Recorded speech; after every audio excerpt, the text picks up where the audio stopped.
Ada aspek hukum pidana. Yang aspek hukum pidana tentu akan ditangani oleh Polri dan tidak akan diambangkan. Tidak boleh ada satu perkara itu diambangkan. Kalau iya, iya. Kalau tidak, ya tidak. Gitu. Jangan laporan ditampung lalu ada hambatan sana sini tidak jalan.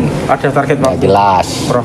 Nggak ada, kalau hukum tidak ada target waktunya. Tetapi secepat mungkin akan diselesaikan karena di situ aspek pidana. Tetapi Ini kan orang akhirnya menjadi membuncah gitu ya, menjadi meluap-luap kepada Panji Gumilang secara personal ketika dia sudah mulai mengulik-ngulik soal ranah-ranah akidah. Nah, ini betul-betul berhadapan dengan umat Islam seluruh Indonesia.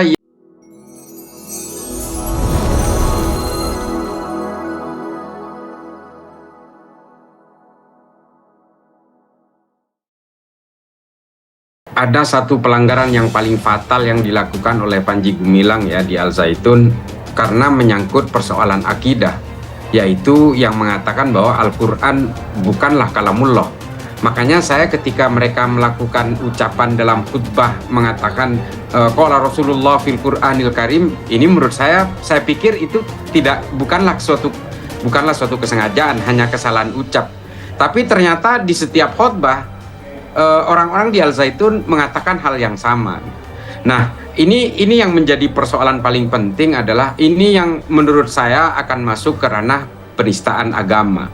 Tapi kalau soal perbedaan tafsir dalam fikih, ini saya juga tidak setuju kalau ini dimasukkan ke dalam delik penistaan agama, karena perbedaan tafsir dalam fikih kita di dalam Islam itu satu keniscayaan. Nah, ini ada satu hal yang offside dari Al Zaitun belakangan ini, karena begini, saya banyak mengenal alumni dari Al Zaitun ya, terutama di dekade tahun 2010 sampai 2015 kurang lebih. Ini saya mengenal beberapa alumninya. Menurut saya alumninya biasa-biasa saja. Mereka tidak nyeleneh seperti yang dilakukan oleh Panji Gumilang belakangan ini. Itu kan perbuatan yang dilarang itu menyatakan rasa permusuhan. Satu, kedua menyalahgunakan agama, ya kan? Yang ketiga ini penodaan. Nah, kalau permusuhan dan penyalahgunaan itu kita mudah ya menafsirkan suatu perbuatan itu dia melakukan perbuatan memusuhi atau melakukan itu. Tapi penodaan itu bagaimana? Nah, penodaan itu kan merusak rasa kesucian terhadap, tentu dalam hal ini adalah kesucian agama, ya kan? Nah, kesucian agama itu apa? Apakah dari sudut aspek ketauhidannya, apakah aspek tadi nyatakan aspek fikihnya atau aspek yang lain, ya kan? Ini kita kemana? Nah, jadi kalau misalnya yang menyangkut soal keesaan atau ketauhidan itu kan jelas intinya. Tapi kan ada Pak update aja itu. Itu kemungkinan hari Senin akan dipanggil untuk klarifikasi. Kemungkinan kalau tidak hadir, Direktur Tindak Pidana Umum akan melakukan gelar perkara. Dan mudah-mudahan dari hasil gelar perkara tersebut, apakah perkara tersebut bisa naik ke penyidikan atau tidak, mudah-mudahan nanti diputuskan Selasa. Pemanggilan terhadap Panji Gumilang Pak ya? Pemanggilan klarifikasi. Klarifikasi.